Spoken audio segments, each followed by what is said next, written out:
How you doing, YouTube? Matt with Master Beer Reviews, back to yet another review. A little bit of rye, hazy IPA-ness.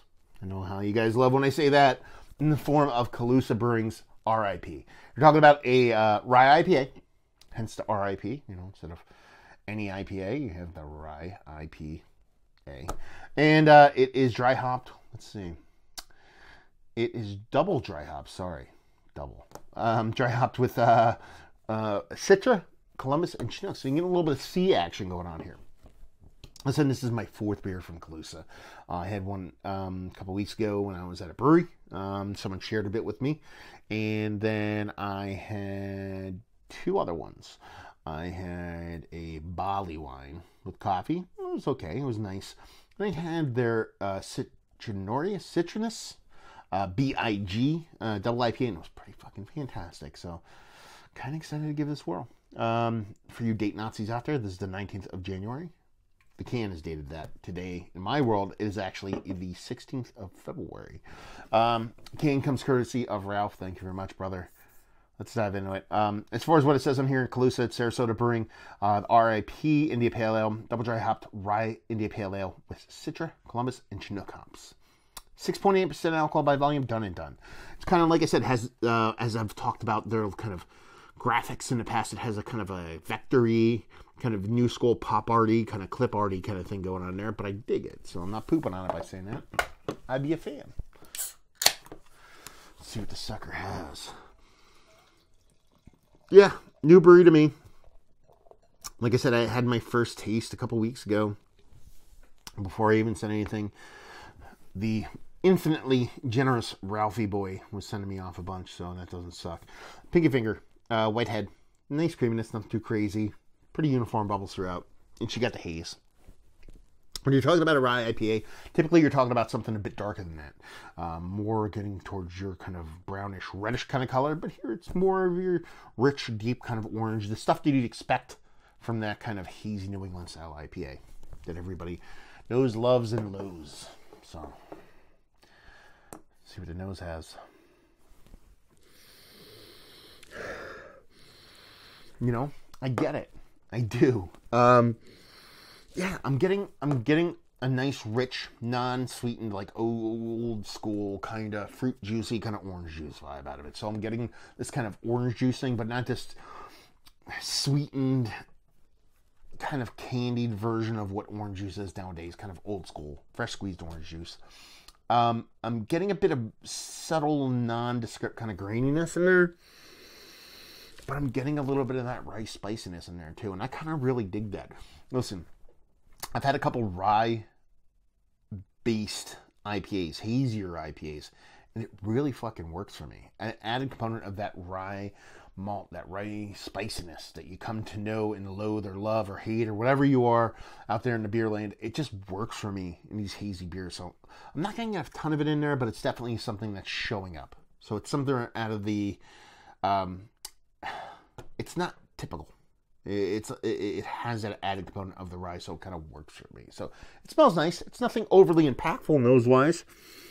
It just smells like a nice beer, and you're getting just that typical hazy IPA, juicy kind of sweetness, and then there's that dabble, skosh, is that even a word? Skosh, little dribble of kind of rye in there, and it works. It works for me so far. Let's see if it works in the taste. Cheers.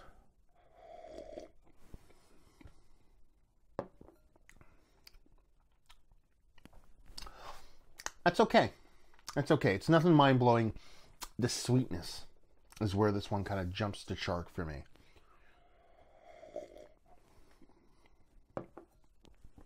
You're getting that kind of OJ thing I was talking about before. A non-sweetened OJ thing at first. And get a little bit, a touch, not that big, of that rye spiciness. And you expect the sweetness to kind of follow. I'm not asking for candied sweetness. I'm not asking for over sweetness here. But it just never comes. It just leaves it kind of too muted, too unbalanced sweet-wise, and leaves a more kind of drying effect on your palate, to where it ends up being just kind of a void. some kind of emptiness. And that emptiness is that's where that sweetness should be. Again, I like the bittering in my IPAs. It's in here. There's some bittering in there, but it's not too big. I just want the sweetness to be big enough to kind of bounce off that kind of bittering, and it's just not there. It's not even there as like it's close. It's just not there. Can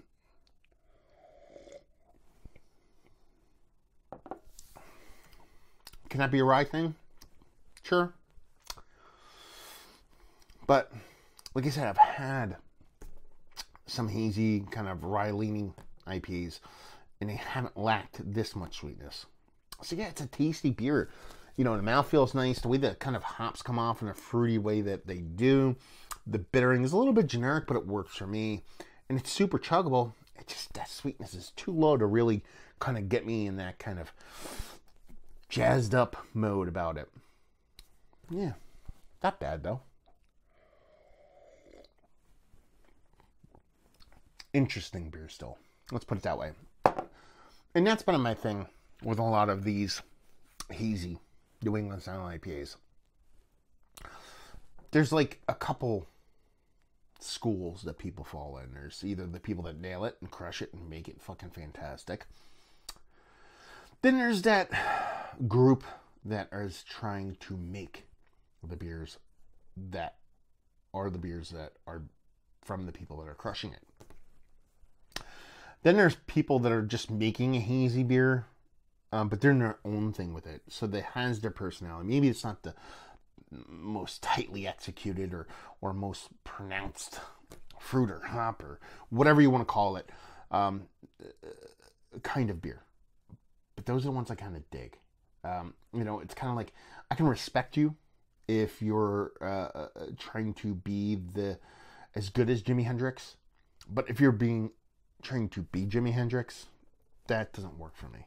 But if you're trying to shred like fucking Jimi Hendrix or Prince or whatever, but you have your own style, you got my respect. Even if you fucking fail along the way, as long as you're decent at what you do, you just can't be an absolute fucking abject train wreck. I like that. I like that kind of, okay, this is what I love. I want to do it and do it my way. And that's what I taste here. And that kind of and I dig that. You know what I mean? It's a weird thing. It's kind of like a very cryptic thing that I spout out every now and then as far as the intention, the soul, the ethics, the morals of the beer. Where do they come from? Listen, they're making a hazy IPA. Why? Because that's what people fucking want. They're doing it because is it their favorite beer style? I don't fucking know. But what I'm tasting is they're trying to make their version of a hazy IPA. And that's fucking cool. And I dig it. Even if that sweetness isn't there for me, I enjoy it. Even if it's not perfect as far as I'm concerned. Again, we're always talking about what I feel and what I taste here. I'm not grading shit. I'm not talking about, you know, numbers and letters and ratings and stars and shit. I'm just talking about whether I like it or not. So I don't even know why you guys listen. But please keep listening. Anyway. Yeah, quick recap. It has all the components of what you want in there. Plus that added bit of the rye.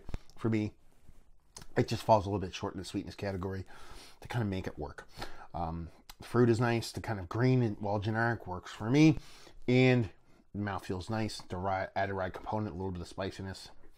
Adds a little extra element. Just want a little bit more sweetness. I don't want it sweet. I just want it sweeter. There's a difference. So, is it one of the better rye IPAs? Let's just go that way. One of the better hazier. Let's just go that way. Because it's more hazier than rye that I've had as of late. No. So one of the more interesting ones, yes. And that's good in and of itself. Value and availability, I don't know. And leave you with, if you like what we like this.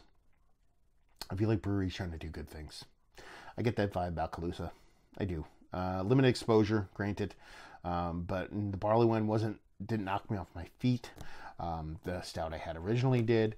The double IPA I had from them, that Citronous BIG, that was fantastic. So, you know what I mean? It shows the markings of a brewery trying to do fun things, trying to do good things, and has the potential of doing fantastical things. So, if you like breweries on the up and that are trying to do fun and interesting things that have their own personality, it's worth picking up. So there you go. Another review in the books. Hopefully you guys enjoyed it. If you didn't, anywhere in between, down there, words and stuff and things. Facebook, Twitter, Instagram, Untapped. All 4 of those places on the internets. The other end of the spectrum, the podcasting world, Beer Massive. Just type that in the Googs or your favorite podcasting app and find me doing the podcasting thing. And there you go. Another review down. So hopefully you guys enjoyed the review. Hopefully enjoying a nice rye IPA right now. Hope we'll see you next time. Cheers.